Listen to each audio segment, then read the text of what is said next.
Oh, yung mga babae dyan na nagsusuot ng backless. Kung di naka-backless, naka-off shoulder. O, anong kalandian yan, te? Diyos ko po. Parang gustong-gusto mong nire-rape ka, no? Huwag ka na magdamit. Magbra ka na lang. Ayos-ayosin mo.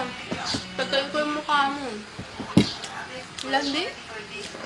Ayusin niyo yung damit niyo kung ayaw ko yung mabastos. Lagi kayo nababastos dahil dyan. Okay lang naman magsuot nun eh. Pero wag niyo naman araw-arawin. Ang tipid niyo sa tela.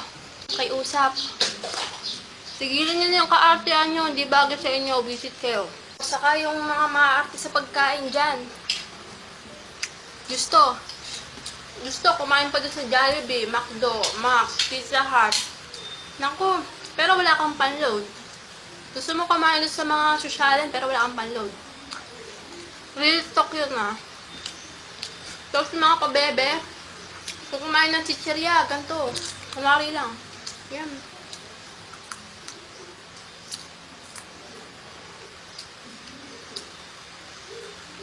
Ay nako, ano oras ka pa matatapos niyan?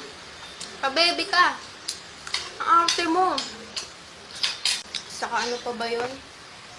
Yung mga naka-jacket sa initan, para daw hindi masunog yung balat nila.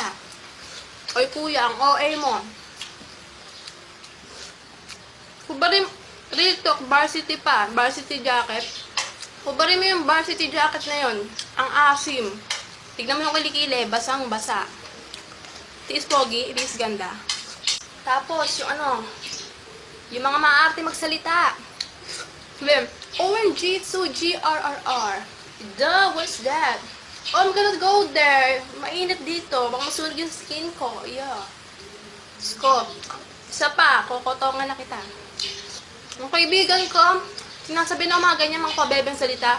Ayun, binugbog ko. Hanggang ngayon, comatose pa. Naku, tigil-tigilan nyo nga ako. Ang pababebe nyo, hindi bagay sa inyo. Ganyan mo ka... Wala na, pimik ako! Pimik!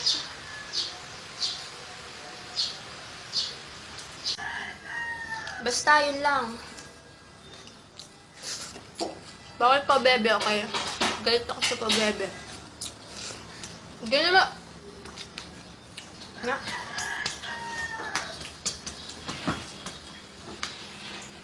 Nirinan tuloy ako eh.